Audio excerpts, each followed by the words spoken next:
पश्चिम बंगाल की मुख्यमंत्री ममता बनर्जी की चोट के मामले में चुनाव आयोग को रिपोर्ट सौंप दी गई है। बंगाल के मुख्य सचिव ने चुनाव आयोग को रिपोर्ट सौंपी है।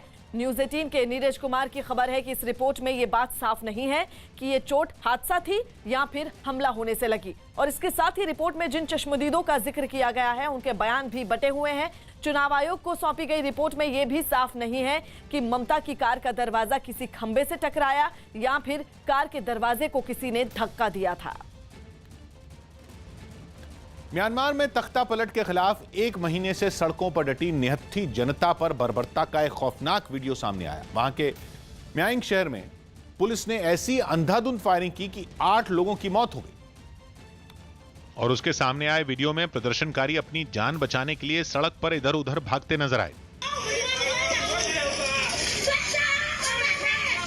पुलिस ने अपना ऐसा क्रूर रूप दिखाया जहां पूरी सड़क प्रदर्शनकारियों से भरी हुई थी, वो चंद सेकंड में ही खाली हो गई।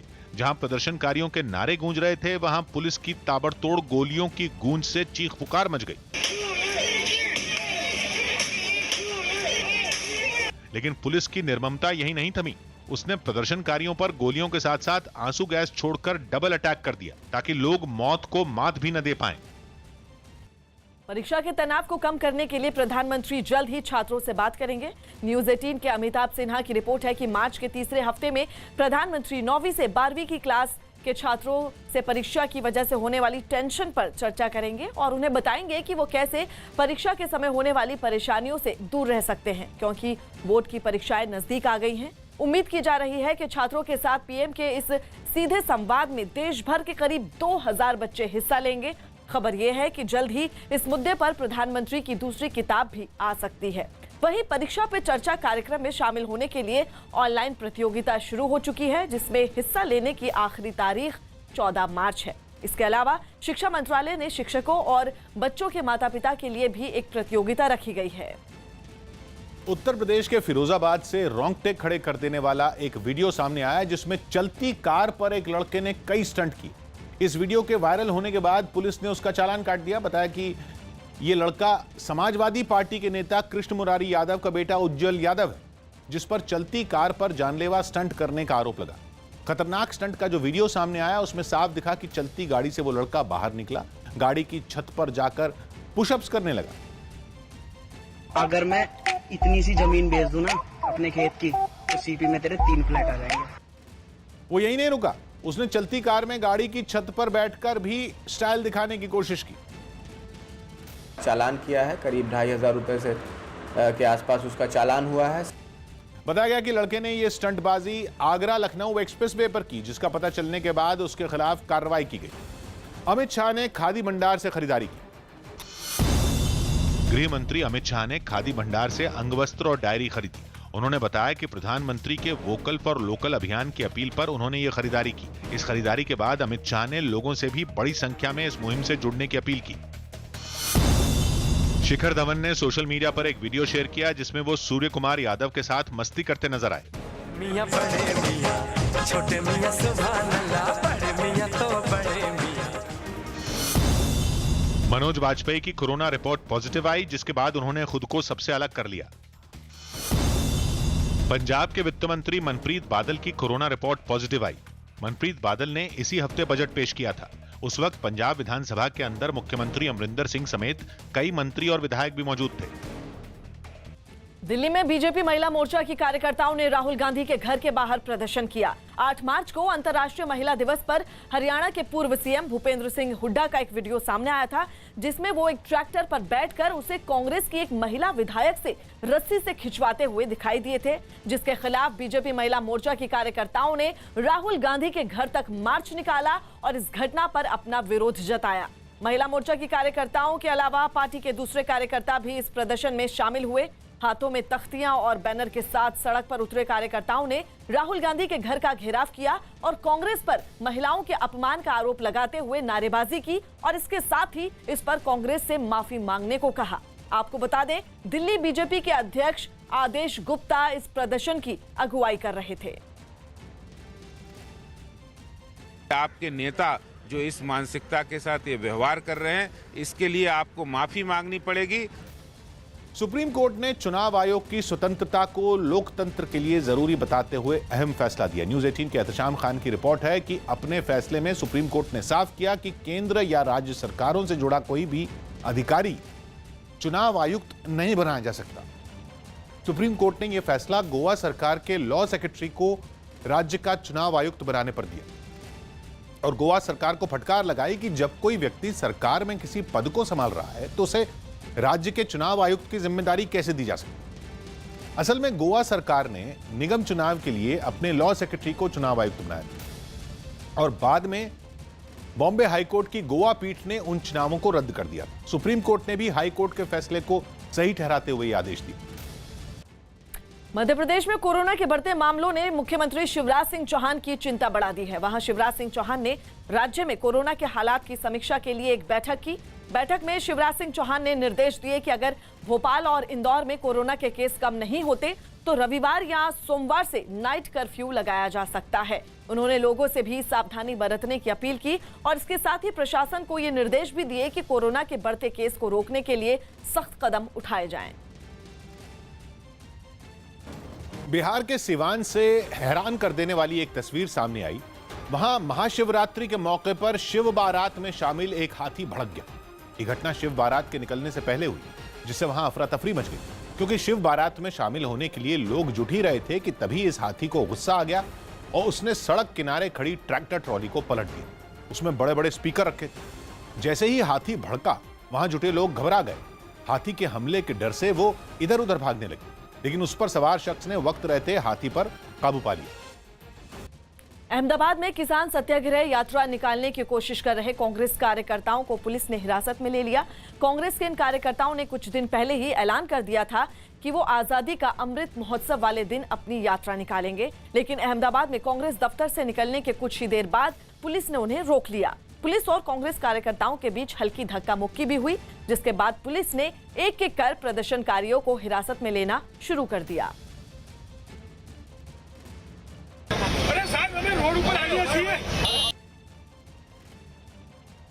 बीच सड़क पर पुलिस और कांग्रेस कार्यकर्ताओं के बीच बहुत देर तक जोर आजमाइश चलती रही। इस हंगामे की वजह से वहां कुछ देर के लिए जैम भी लग गया। इस पूरे हंगामे की शुरुआत अहमदाबाद के कांग्रेस दफ्तर से हुई, जहां सुबह के वक्त कई कार्यकर्ता जुटे और उन्होंने पैदल मार्च शुरू कर दिया। पंजाब में कोरोना वायरस के मरीजों के बढ़ने के बाद राज्य सरकार ने एक बार फिर कुछ पाबंदियां लगा दी। न्यूज 18 के चमन पलानिया की रिपोर्ट है कि राज्य में फिर कोरोना मरीज बढ़ने की वजह से अमरिंदर सरकार ने 8 जिलों में नाइट कर्फ्यू लगा दिया। जिन जिलों में कर्फ्यू लगाया गया है उनमें मोहाली और फतेहगढ़ साहिब शामिल। इनके अलावा पटियाला, जलंधर और लुधियाना में नाइट कर्फ्यू लगाने का ऐलान किया गया। होशियारपुर, कपूरथला और नवाशहर, दोआबा में भी रात को लोग घरों से बाहर नहीं निकल सकेंगे। रात 11 बजे से सुबह 5 बजे तक लोगों को इस नियम को मानना होगा।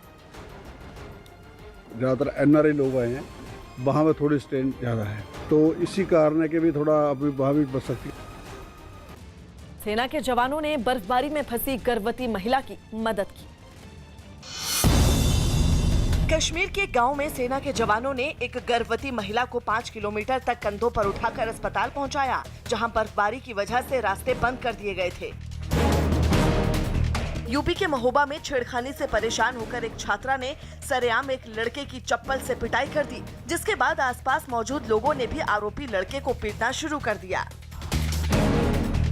एमपी के उज्जैन से एनएसयूआई के छात्रों ने कॉलेज में सुविधाओं की कमी होने का आरोप लगाते हुए प्रिंसिपल का घेराव किया और जमकर तोड़फोड़ की।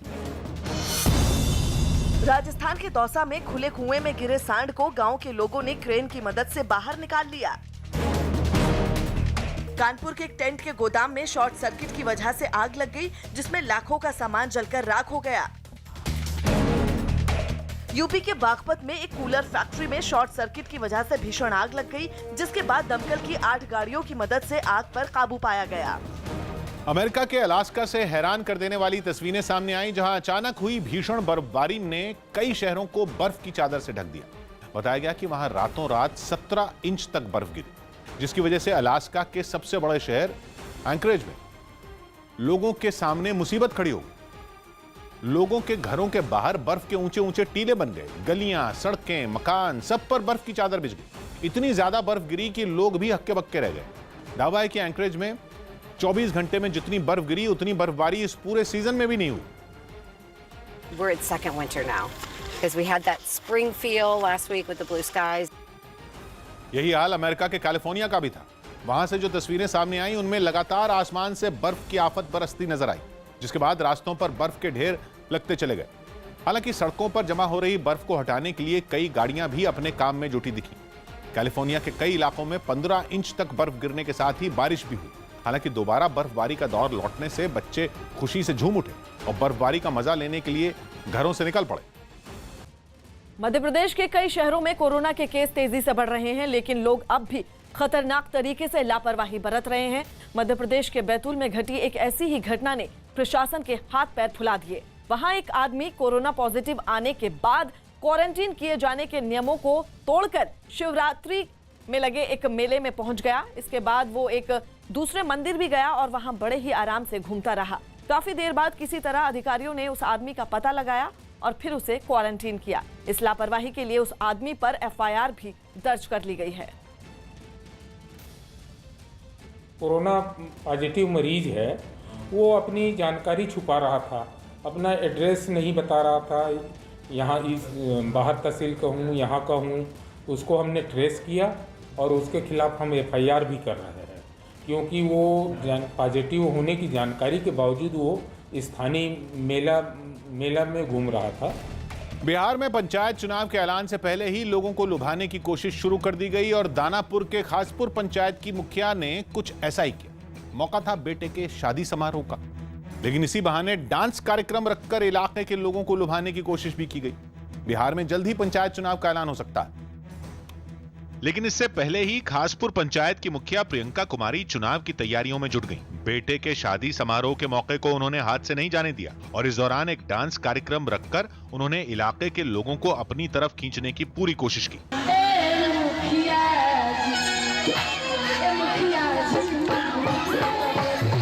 लोगों के मनोरंजन के लिए मुखिया के पति भी मंच पर मौजूद रहे। पहले तो उन्होंने भी खूब डांस किया, फिर लगे हाथ अपने चुनावी अभियान में जुट गए और मंच से ही प्रचार करना शुरू कर दिया।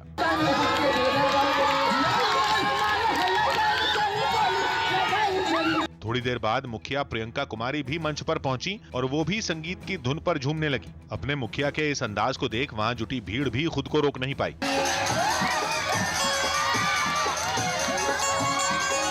इस दौरान मुखिया के पति ने दावा किया कि इस बार भी उनकी पत्नी ही चुनाव जीतेंगी। चुनाव तो मैं पूर्व में भी जीता हूँ, फिर जीतने जा रहा हूँ। हालांकि बिहार सरकार ने राज्य में ऐसे किसी भी सामूहिक कार्यक्रम पर रोक लगा रखी है, लेकिन आरोप है कि पाबंदी के बावजूद लोगों की भीड़ जुटाई गई और डांस कार्यक्रम का आयोजन किया गया।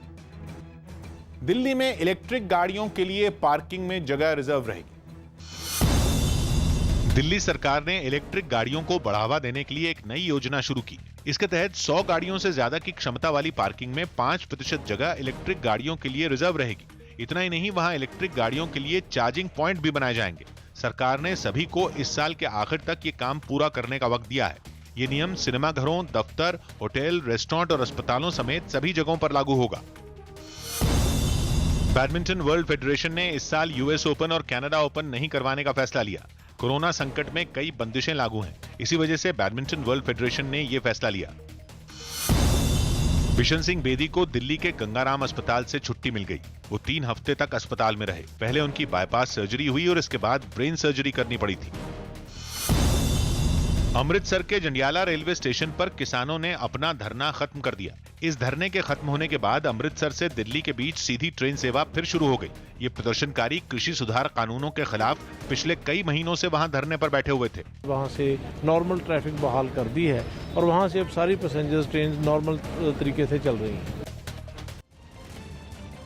बड़ी खबर आपको बता दें, बिहार से आ रही है, जहां पर 5 लोगों ने खुदकुशी की है। बिहार के सुपौल की यह घटना है, जहां पर एक ही परिवार के 5 लोगों ने खुदकुशी की और दर्दनाक बात यह है कि इसमें 3 बच्चे भी शामिल हैं। 5 लोगों ने खुदकुशी की। बिहार के सुपौल का यह मामला है, जहां पर यह मामला सामने आया है। परिवार के 5 लोगों ने खुदकुशी की। मरने वालों में 3 बच्चे भी शामिल हैं। बिहार के सुपौल का यह मामला है, जहां 5 लोगों ने खुदकुशी की, जिसमें 3 बच्चे भी शामिल है। बड़ी खबर आपको बता दें, बिहार के सुपौल में 5 लोगों ने खुदकुशी की है, जिसमें 3 बच्चे भी शामिल हैं। आखिर इस खुदकुशी के पीछे क्या वजह रही, इसकी जांच की जा रही है। आगे बढ़ते हैं। क्वाड के पहले शिखर सम्मेलन में भारत, ऑस्ट्रेलिया, अमेरिका और जापान के राष्ट्रीय अध्यक्षों ने हिस्सा लिया। चारों देशों के बीच कई अहम मसलों पर बातचीत हुई। इसके अलावा कोरोना वायरस की वैक्सीन के उत्पादन से जुड़ा एक अहम समझौता किया, जिसका ऐलान प्रधानमंत्री नरेंद्र मोदी ने किया। We are united by our democratic values and our commitment to a free, open and inclusive Indo-Pacific.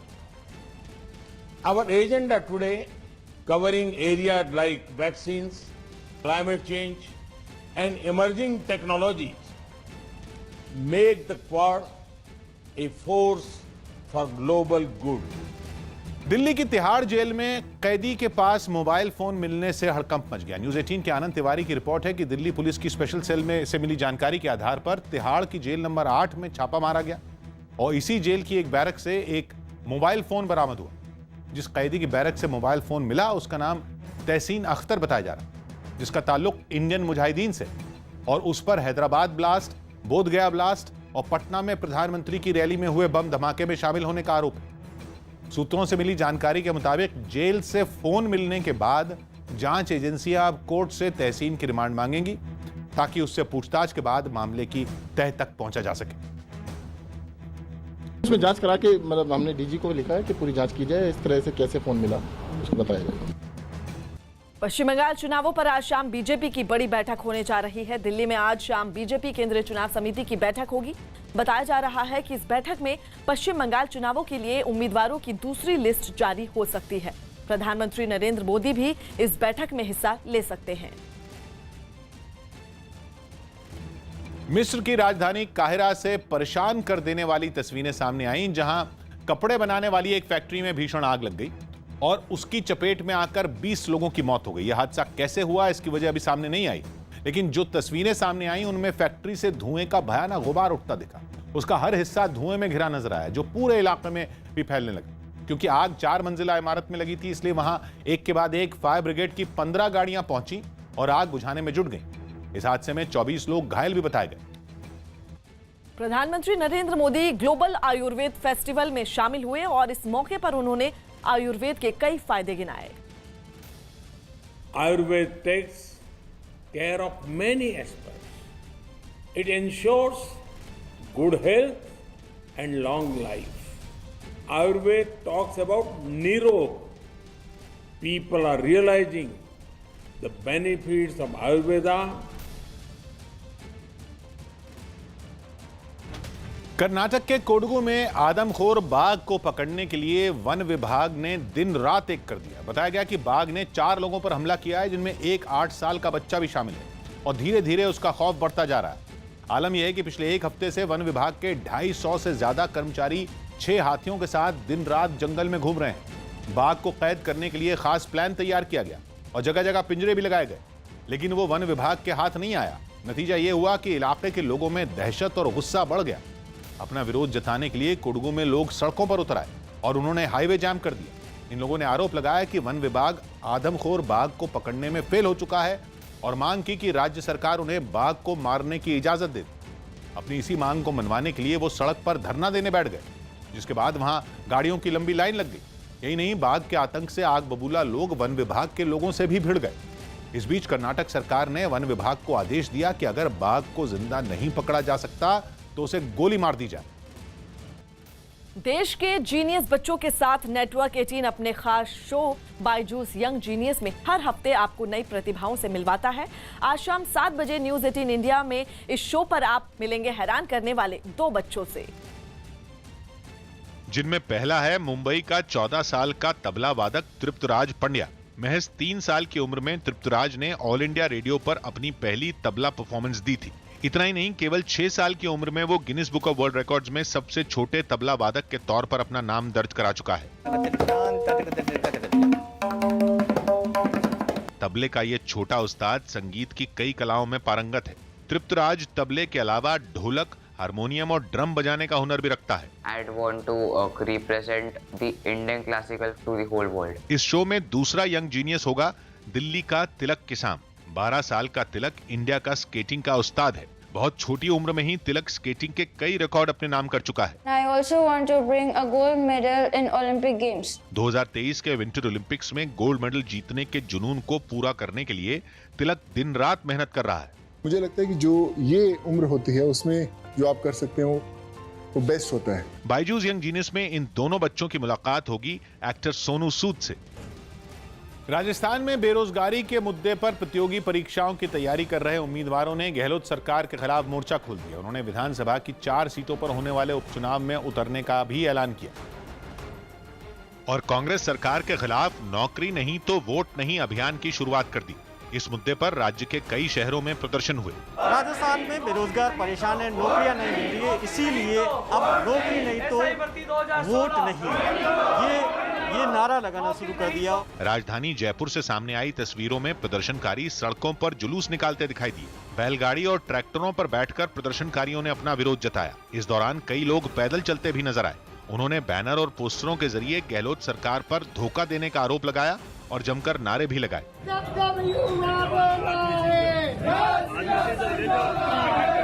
इसके साथ ही प्रदर्शनकारियों ने ऐलान किया कि वो उपचुनाव में सभी सीटों पर कांग्रेस उम्मीदवारों को सबक सिखाने के लिए घर घर जाकर अभियान चलाएंगे, जिसके लिए प्रदर्शन में शामिल लोगों को शपथ भी दिलवाई गई। उपचुनाव से पहले बेरोजगारी का ये मुद्दा सरकार के लिए सिरदर्द तो विपक्ष के लिए हथियार बन गया और यही वजह रही कि बेरोजगारी के मुद्दे पर प्रदर्शन शुरू होते ही बीजेपी ने सरकार पर हमला बोल दिया। ये बेरोजगारों की ताकत 2023 में कांग्रेस पार्टी के खिलाफ इनकी ताबूत की आखिरी कील साबित होगी। लेकिन गहलोत सरकार के मंत्री ने दावा किया कि उपचुनाव में उनकी पार्टी ही जीतेगी। बेरोजगार को रोजगार दिलाना हमारी प्राथमिकता में है, लेकिन ये तय है कि हम चुनाव जीत कर आएंगे। भीलवाड़ा की सहाड़ा, चुरू की सुजानगढ़ और उदयपुर की वल्लभनगर विधानसभा सीट समेत राजसमंद में जल्द ही उपचुनाव होने हैं।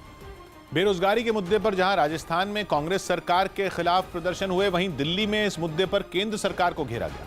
कांग्रेस से जुड़े छात्र संगठन एनएसयूआई ने अपना विरोध जताने के लिए मार्च निकाला, जो संसद भवन तक पहुंचा। इस दौरान प्रदर्शनकारियों के हाथों में कई पोस्टर और तख्तियां नजर आईं, जिनके जरिए उन्होंने बेरोजगारों को नौकरी देने की मांग की। कई लोग एनएसयूआई के झंडे के साथ भी दिखाई दिए। वहीं कॉमेडियन श्याम रंगीला भी इस प्रदर्शन में शामिल हुए। उत्तर प्रदेश के महोबा में एक लड़की ने छेड़छाड़ के आरोपी की जमकर पिटाई कर दी। बताया गया कि मोटरसाइकिल पर सवार आरोपी कोचिंग से पढ़कर लौट रही छात्रा को छेड़ रहा था, जिसके बाद छात्रा ने हिम्मत दिखाते हुए उसे दबोच लिया।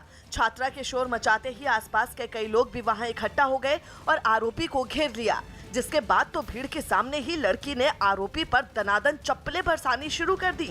आरोपी लड़के ने माफी मांगकर बच निकलने की कोशिश भी की, लेकिन लड़की का गुस्सा शांत नहीं हुआ। वहां मौजूद लोग भी लड़की को पिटाई करने के लिए उकसाते नजर आए। भीड़ में ही किसी ने आरोपी की गर्दन पकड़कर उसे नीचे झुका दिया, जिसके बाद लड़की ने एक बार फिर उसके सिर और चेहरे पर चप्पलों की बौछार कर दी। वहां काफी देर तक ये हंगामा चलता रहा, लेकिन पुलिस तब भी वहां नहीं पहुंची। यही नहीं, वहां पास में ही मौजूद पुलिस सहायता केंद्र भी खाली नजर आया। 1991 के धार्मिक स्थल कानून पर सुप्रीम कोर्ट ने केंद्र सरकार से जवाब मांगा है। न्यूज 18 के एहतशाम खान की रिपोर्ट है कि 1991 के धार्मिक स्थल कानून को चुनौती देने वाली याचिका पर सुनवाई करते हुए सुप्रीम कोर्ट ने केंद्र सरकार से जवाब मांगा। 1991 का धार्मिक स्थल कानून कहता है कि जिस धार्मिक स्थल का जो चरित्र है वही बना रहेगा, यानी जिस जगह मस्जिद है वो मस्जिद ही रहेगी, जबकि जिस जगह मंदिर है वो मंदिर ही रहेगी। ये कानून 1991 में मंदिर और मस्जिद के विवाद खत्म करने के लिए बनाया गया था, जिसका मकसद ये था कि काशी और मथुरा जैसी जगहों पर अयोध्या जैसा विवाद ना हो। लेकिन अब बीजेपी नेता अश्विनी उपाध्याय ने सुप्रीम कोर्ट में याचिका दाखिल कर उस कानून को उनके धार्मिक अधिकारों का हनन बताते हुए चुनौती दी। दक्षिण 24 परगना में बीजेपी नेता केदारनाथ सिंह ने टीएमसी कार्यकर्ताओं पर मारपीट का आरोप लगाया। आरोप है कि टीएमसी कार्यकर्ताओं ने जयानगर विधानसभा में कार्यकर्ताओं के साथ बैठक कर रहे बीजेपी नेता केदारनाथ सिंह को चारों तरफ से घेर लिया और सभी को बुरी तरह से पीटा, जिसके बाद हमले की जानकारी पुलिस स्टेशन को दी गई और मौके पर पहुंची पुलिस ने घायलों को अस्पताल में भर्ती करवाया। फिलहाल पुलिस ने मामले की जांच शुरू कर दी है। टीएमसी के कई गुंडे जो है आकर के तुरंत गाली गलौज, हाथापाई, मारपीट, मैंने 4-5 लोगों को बहुत बुरी तरह से मारा पीटा। मेरे ऊपर भी हाथ चलाया और उसके बाद फोर्स को सूचित किया गया, फोर्स पहुंची है, तब जा कर के वो किसी तरह से वहाँ से हम लोग आए। 10 साल पहले जापान के फुकुशिमा न्यूक्लियर पावर प्लांट में हादसे की वजह से बेघर हुए लोगों ने मोर्चा खोल दिया। 11 मार्च 2011 को आई सुनामी में ये न्यूक्लियर प्लांट तबाह हो गया था, जिसकी वजह से पूरे इलाके में इतना खतरनाक रेडिएशन फैला था कि 40,000 से ज्यादा लोग आज तक अपने घर नहीं लौट पाए। ऐसे में एक दशक से किराए की छत में गुजारा कर रहे लोगों के सब्र का बांध टूट गया और उन्होंने राजधानी टोक्यो में फुकुशिमा प्लांट को ऑपरेट करने वाली बिजली कंपनी के दफ्तर पर धावा बोल दिया। लोगों ने आरोप लगाया कि वैसे तो बिजली कंपनी इलाके से रेडियो एक्टिव पदार्थ साफ करने की बात कर रही है, लेकिन हादसे के 10 साल बाद भी न्यूक्लियर प्लांट के आसपास इतना भयानक रेडिएशन है कि वहां जाना मौत के मुंह में जाने के बराबर है। 今頃僕はきっと福島の高校で卒業式を迎えていたのだと思います。 बिहार में उपेंद्र कुशवाहा की पार्टी को झटका लगा। पटना में उपेंद्र कुशवाहा की पार्टी आरएलएसपी के 200 कार्यकर्ता आरजेडी में शामिल हो गए। तेजस्वी यादव ने इन सभी को पार्टी की सदस्यता दिलवाई। साथ ही तेजस्वी ने दावा किया कि आरएलएसपी का नीतीश कुमार की पार्टी जेडीयू में विलय हो सकता है। किसी का ये दिन आ गए कि जिनको कहते थे आज उनको ही पार्टी बनाने की बात कही जा रही है। भारतीय महिला टीम को तीसरे वनडे मैच में 6 रनों से हार का सामना करना पड़ा। लखनऊ में हुए इस मैच में भारत ने 249 रनों का लक्ष्य रखा था। इसके जवाब में दक्षिण अफ्रीकी टीम जब 47वें ओवर में 4 विकेट पर 223 रन बना चुकी थी, तभी बारिश शुरू हो गई। इसके बाद मैच शुरू नहीं हो पाया और डकवर्थ लुइस नियम के तहत दक्षिण अफ्रीकी टीम को जीत हासिल हुई। पाकिस्तान ने चीन को झटका देते हुए टिकटॉक ऐप पर फिर बैन लगा दिया। वहां की सरकार ने 6 महीने में दूसरी बार यह प्रतिबंध लगाया है। पाकिस्तान में लगातार टिकटॉक पर अपलोड हो रहे वीडियो पर सवाल उठ रहे थे। मध्य प्रदेश के सीएम शिवराज सिंह चौहान ने विकास से जुड़े कामों का शिलान्यास किया। राज्य में जल्द नगर निकाय चुनावों का ऐलान हो सकता है। क्वाड मीटिंग के बाद चारों देशों के प्रमुखों ने the spirit of the quad के नाम से अपना संयुक्त बयान जारी किया। न्यूज 18 के नीरज कुमार की रिपोर्ट है कि the spirit of the quad के तहत इंडो पैसिफिक क्षेत्र के लोगों तक कोरोना वैक्सीन पहुंचाने का लक्ष्य रखा गया है। इसके लिए एक समझौता भी किया गया जिसमें अमेरिकी तकनीक से भारत में वैक्सीन तैयार की जाएगी। वैक्सीन बनाने के इस कार्यक्रम में आने वाली लागत का खर्च अमेरिका और जापान मिलकर उठाएंगे। वहीं लोगों तक ये वैक्सीन पहुंचाने का जिम्मा ऑस्ट्रेलिया का होगा। साथ ही चारों देशों ने मिलकर 2022 के अंत तक पूरी दुनिया में वैक्सीन की 100 करोड़ डोज पहुंचाने का लक्ष्य रखा है। रायपुर में खेली जा रही रोड सेफ्टी वर्ल्ड सीरीज का 12वां मैच बांग्लादेश लेजेंड्स और वेस्ट इंडीज लेजेंड्स के बीच खेला गया, जिसमें वेस्ट इंडीज ने बांग्लादेश को 5 विकेट से हरा दिया। हालांकि इस मैच में बांग्लादेश ने अच्छी बल्लेबाजी की और वेस्ट इंडीज को जीत के लिए 170 रनों का लक्ष्य दिया, लेकिन जवाब में वेस्ट इंडीज ने इस लक्ष्य को 7 गेंदें बाकी रहते बड़ी आसानी से हासिल कर लिया। हालांकि वेस्ट इंडीज का पहला विकेट भी 29 रन पर ही गिर गया था, लेकिन इसके बाद भी उनकी रनों की रफ्तार कम नहीं हुई। वेस्ट इंडीज के बल्लेबाजों ने तेजी से रन बनाते हुए जीत के लिए जरूरी रन रेट को काबू से बाहर नहीं जाने दिया और वेस्ट इंडीज लेजेंड्स की 4 मैचों में ये पहली जीत है और अब तक उसके 4 अंक हो गए हैं, जबकि बांग्लादेश को 4 मैचों में लगातार चौथी हार का सामना करना पड़ा है।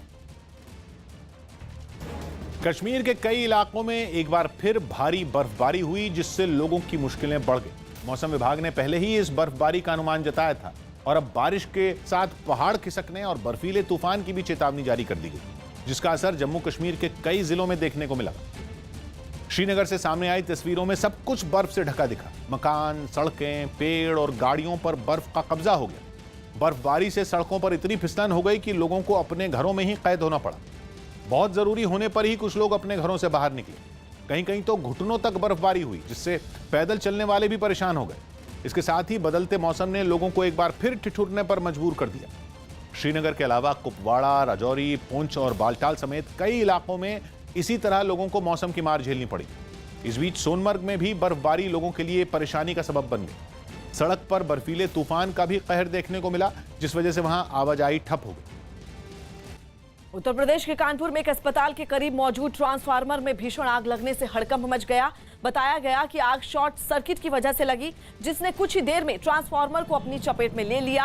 आग की लपटें कई फीट ऊंचाई तक उठती हुई दिखाई दी। ये तस्वीरें हम आपको दिखा रहे हैं कि आग कितनी भीषण थी। और आग को देखकर आसपास के लोग भी सहम गए। बाद में जानकारी मिलने पर दमकल की गाड़ी वहां पहुंची, जिसने किसी तरह आग को बुझा दिया।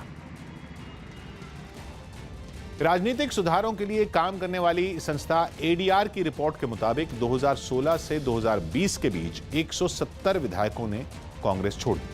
न्यूज 18 के नीरज कुमार की रिपोर्ट है कि 2016 से 2020 के बीच कांग्रेस के 170 विधायकों ने दूसरी पार्टियों का दामन थामा, जबकि केवल 18 विधायकों ने बीजेपी छोड़ी। एडीआर की रिपोर्ट के हिसाब से अलग अलग राज्यों के करीब 400 विधायक ऐसे हैं जिन्होंने अपनी पार्टी बदली, जिनमें कांग्रेस के 42% विधायक, जबकि बीजेपी के करीब 4%।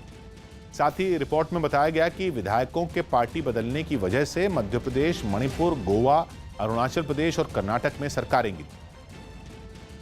परीक्षा की घड़ी वही होती है, उसमें ये आकलन हो जाता है कि कौन विचारधारा की लड़ाई लड़ने को और संघर्ष करने को तैयार है और कौन सिर्फ सत्ता सुख भोगने के लिए राजनीति में आया है। महाराष्ट्र में कोरोना एक बार फिर बेकाबू होता जा रहा है। पिछले 24 घंटों में महाराष्ट्र में 16,000 के करीब नए मरीज मिले हैं, जबकि एक दिन में वहां कोरोना से 56 लोगों की मौत हो गई है। आपको बता दें, सिर्फ पुणे में ही 3,000 से ज्यादा कोरोना के केस सामने आए हैं। तो वहीं मुख्यमंत्री उद्धव ठाकरे ने कोरोना से बिगड़ते हालात को रोकने के लिए उपायों पर एक बैठक की और उस बैठक में उन कदमों पर चर्चा की गई जो आने वाले दिनों में उठाए जा सकते हैं ताकि कोरोना से हालात और ना बिगड़ पाए। इस बीच मुंबई के पास ठाणे में मीरा भायंदर के 5 हॉटस्पॉट में शनिवार रात से 31 मार्च तक लॉकडाउन लगा दिया गया है। महाराष्ट्र में कोरोना के बढ़ते मामलों के बीच एक ऐसी तस्वीर सामने आई जिसने सबको हैरान कर दिया। नागपुर से आई इस तस्वीर में दिख रही भीड़ से साफ है कि लोगों को अपनी जान की परवाह बिल्कुल भी नहीं है। नागपुर में कोरोना के बढ़ते मरीजों को देखते हुए वहां 15 मार्च से 21 मार्च तक पूरी तरह से लॉकडाउन लगाने का ऐलान किया गया है। लेकिन इस ऐलान के बाद शराब की एक दुकान पर यह भीड़ देखने को मिली। लोग ज्यादा से ज्यादा मात्रा में शराब खरीदकर अपने घरों में रखना चाहते हैं। उत्तर प्रदेश के मुरादाबाद में अखिलेश यादव के सुरक्षाकर्मी और समर्थक एक कार्यक्रम में अचानक गुंडागर्दी पर उतारू हो गए। प्रेस कॉन्फ्रेंस के दौरान कुछ तीखे सवालों पर अखिलेश इस कदर भड़क गए कि वो शालीनता की मर्यादा भी भूल गए। जिसके बाद अखिलेश यादव के सुरक्षाकर्मी और समाजवादी पार्टी के नेताओं ने पत्रकारों से धक्का मुक्की शुरू कर दी।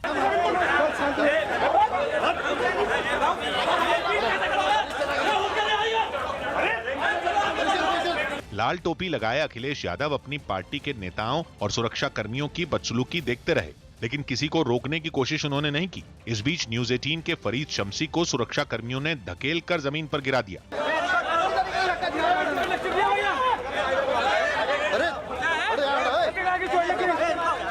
उनके पेट में गंभीर चोट लगी, साथ ही पत्रकार उन्हें उठाकर अस्पताल ले जाने लगे।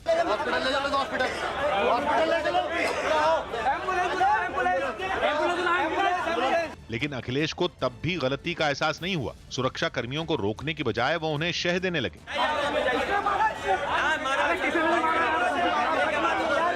अखिलेश पत्रकारों से बदतमीजी पर उतारू हो गए।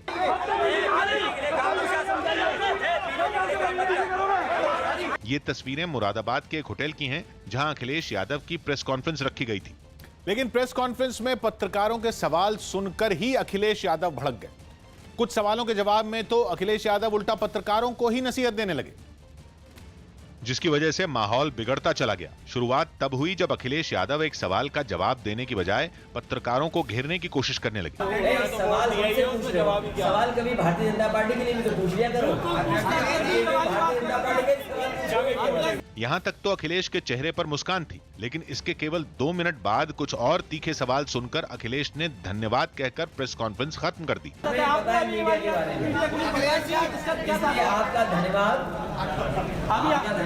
लेकिन कुछ पत्रकारों ने जब उनसे सवाल पूछने बंद नहीं किए तो होटल के हॉल में हंगामा शुरू हो गया। अखिलेश यादव के समर्थक और सुरक्षा कर्मी पत्रकारों से धक्का मुक्की और मारपीट पर उतारू हो गए। केवल न्यूज 18 के फरीद शमसी ही नहीं, बल्कि कई पत्रकारों के कैमरे और मोबाइल फोन तक टूट गए। सवाल करिए, पहले राइफल मारी, फिर अगले यादव ने कहा कि तुम ये जानबूझकर कर रहे हो। हमने कहा नहीं, सवाल पूछना हमारा काम है। बस उसके बाद सारी मीडिया वालों को उठा के फेंका और भी चैनल के साथी थे।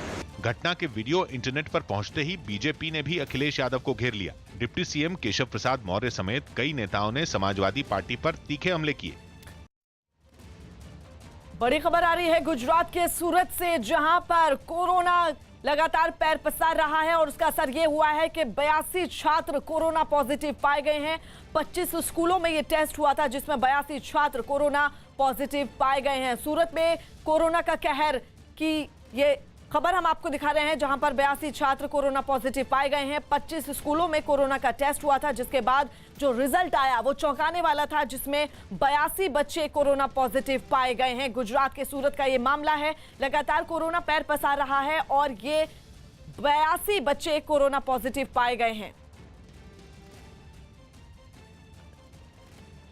जनक दवे हमारे सहयोगी इस वक्त फोन लाइन पर मौजूद हैं। जनक, 82 बच्चे कोरोना पॉजिटिव पाए गए हैं और क्या अपडेट है?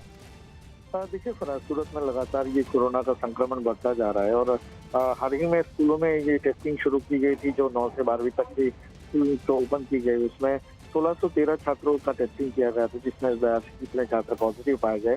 और उसके बाद फिर नगर निगम ने सख्ती भी दिखाई है कि जिन स्कूलों में 5 से ज्यादा बच्चे पॉजिटिव पाए गए हैं स्कूलों को फौरन बंद किया जाए। लगातार लंदन स्ट्रेन का संक्रमण बढ़ता जा रहा है। ये नगर निगम आयुक्त ने भी पहले कहा था और लोगों को हिदायत भी दी थी कि सोशल डिस्टेंसिंग और जो नॉर्म्स हैं कोविड के वो फॉलो किए जाए। लगातार केसेस बढ़ रहे हैं, अहमदाबाद से भी ज्यादा केसेस और रोजाना 180 के आसपास केसेस सामने आए। ऐसे में फिलहाल हर जगह पर टेस्टिंग और सर्विलांस फिलहाल बढ़ा दी गई है। कुछ जगहों पर जो क्लस्टर बनाने थे वो भी नगर निगम ने क्लस्टर बनाए हैं और सख्ती बढ़ानी शुरू कर दी है। जी शुक्रिया जनक।